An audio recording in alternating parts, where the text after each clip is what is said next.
म्हणजे माणूस एक तर बीडचे वरुण मुंडे नाही का.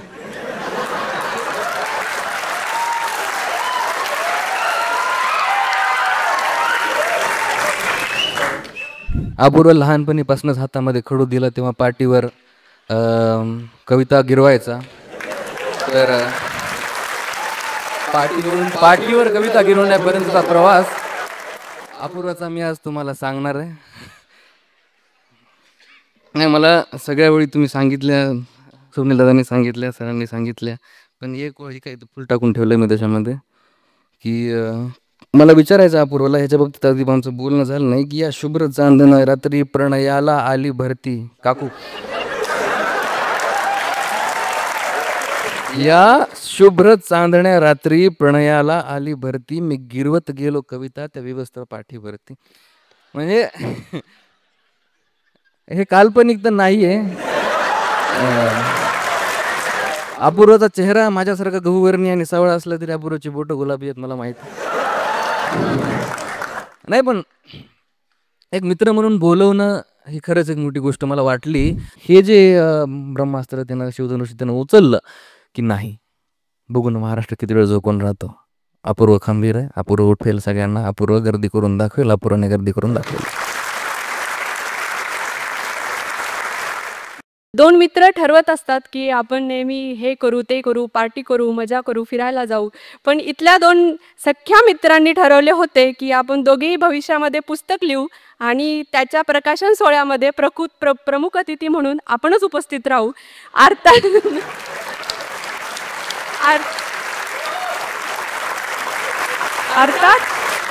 अर्थात मी बोलते आहे अपूर्व राजपूत आणि कवी अभि मुंडे यांच्याबद्दल. त्याच्या शंभूगाथा, कर्ण, राम या कवितांना अवघ्या भारतातील लोकांनी भरभरून प्रेम दिले आहे.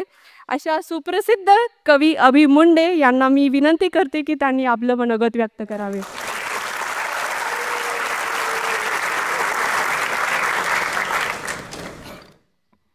पहिले तर अपूर्वाच्या हिमतीची मी दाद देतो की एक भाऊ, एक बिझनेस पार्टनर आणि एक आदरणीय यांच्यामध्ये काय मराठवाड्याच्या मित्राला बसवले.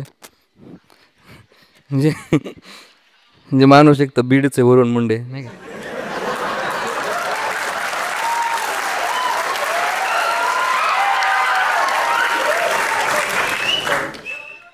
आणि वरून मला भाषण नाही करता येते. बघा काय विषय, शाळेमध्ये एक शेवटचं भाषण केलं होतं, नंतर कवितांचे कार्यक्रम वगैरे केले आणि आता हे दुसऱ्यांदा अपूर्वाला धन्यवाद की मला भाषणाला बोलवले. पण भाषणाला जरी बोललं असलं तरी मला तेवढंच येतं आहे. आदरणीय व्यासपीठ,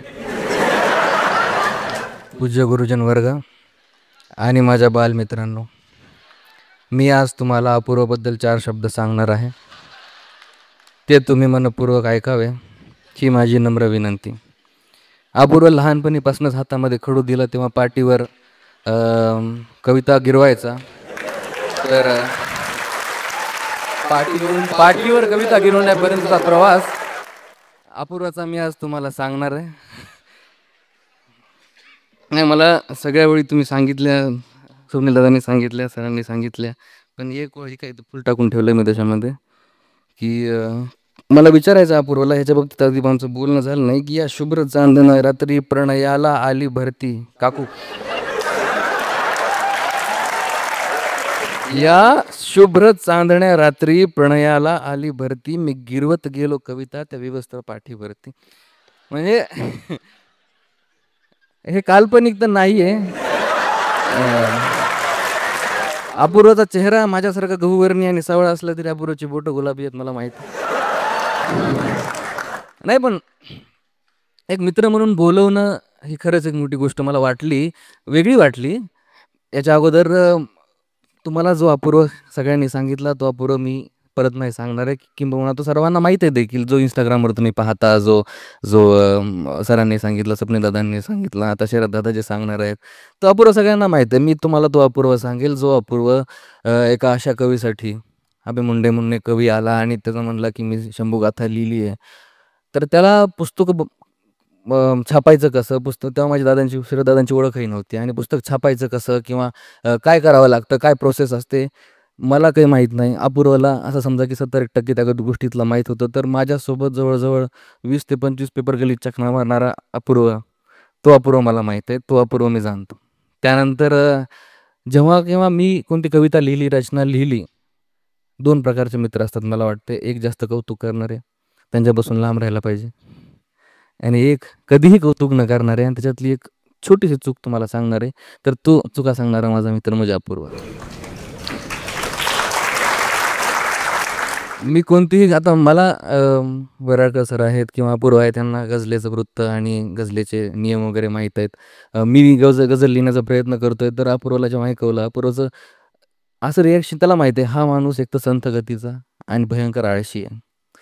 म्हणून याचं कौतुक जर तोंडावर करायला लागलं तर हा माणूस नंतर कधीच लिहिणार नाही. त्यामुळे तो म्हणतो की नाही, अजून चांगलं होऊ शकतं. आणि हे सांगणारे, हे असं बोलणारे मित्र कमी असतात. तो अपूर्व मी ओळखलेला आहे. माझी माझं एक म्हणणं आहे की कवी आणि कविता कुठेतरी एका जंगलासारखे असतात, की त्याच्यामध्ये काय म्हणत आपण, त्यातलं एखादं छोटंसं पान किंवा छोटासा एक जीव जरी बाजूला काढला तर तो जंगल अपूर्ण, त्या जंगलाला आपण अपूर्ण जंगल असं म्हणू शकतो. तर कवी हा पूर्ण स्पेक्ट्रममधून फिरून आलेला माणूस पाहिजे. अपूर्वच्या त्या कवितांमध्ये तो स्पेक्ट्रम आहे. तो सैलवेणीही लिहितो, पण गरज पडल्यास तो लिहितो 4 फुटाची कबर वगैरे, किंवा जे सरांनी सांगितलं की वासनेचे आणि मनाचे युद्ध होणे हेच असते माणसाचे बुद्ध होणे. ह्याच्यापेक्षा मोठी फिलॉसॉफी ह्याच्यावर एक पुस्तक माणूस लिहू शकतो. त्या पूर्ण 2 ओळीमध्ये लिहून टाकले. ह्या ताकदीचा तो कवी आहे आणि आज खूप जास्त अभिमान आहे. या पुस्तकाचे जेव्हा कामं सुरू होते, तर इवन तुम्ही पुस्तक घेतल्यास तुम्हाला जाणवेल की 3D प्रिंटिंग त्याच्यावर आहे. त्याच्या अगोदर ती नव्हती. तर 3D प्रिंटिंग करतोय किंवा आता नाही आहे, आता एक हा कागद वापरला आहे, आता तो कागद वापरला आहे, यावेळेस हा रंग वापरू का तो रंग वापरू, की हे पोस्टर असं करू का ते पोस्टर तसं करू, किमान 15 फोन. अशा माणसाला तो करत होता, ज्या माणसाला खरं पुस्तकातलं काही कळत नाही.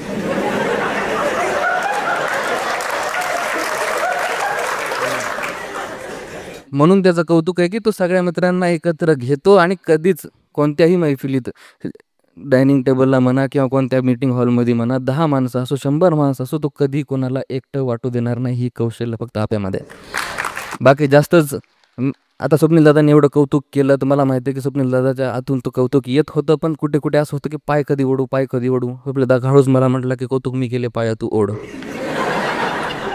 तर त्याच्या बदल्यात दादाकडून माझी एक पार्टी ठरली आहे आणि त्यानंतर अपूर्वकडून पण. नाही, आज खरंच ऊर भरून आलं, बरं वाटलं की मराठी कवितांमध्ये मी खरं सांगायचं झालं तर मी हिंदी लिहितो, उर्दू लिहितो, पण मराठीमध्ये एवढा मोठा कार्यक्रम माझ्याच्यानं होईल की नाही मला माहीत नव्हतं. कदाचित मी थोडासा त्यावेळेस डरपोक म्हणूयात किंवा भेकड बुद्धीचा म्हणूयात की मी हिंदी निवडली, आपला वर्ग वाढवण्याचा प्रयत्न केला, लोकांनी प्रेम दिलं, आता मराठी लिहितो, हिंदी लिहितो. पण हे जे ब्रह्मास्त्र त्यानं शिवधनुष्य त्यानं उचललं की नाही, बघून महाराष्ट्र किती वेळ झोपून राहतो. अपूर्व खंबीर आहे, अपूर्व उठवेल सगळ्यांना, अपूर्व गर्दी करून दाखवेल, अपूर्वने गर्दी करून दाखवेल. जास्त काही कौतुक करत नाही, तर स्क्रिप्टेड वाटेल. तर जितके लोक आलात, मला माहिती आहे तुम्ही फुकट आलेत. आणि बालगंधर्वमध्ये फुकट बसून माहिती आहे का, ते पचत नाही म्हणतात नाही का. तर जाताना मला प्रत्येकाच्या हातामध्ये पुस्तक दिसलं पाहिजे. धन्यवाद.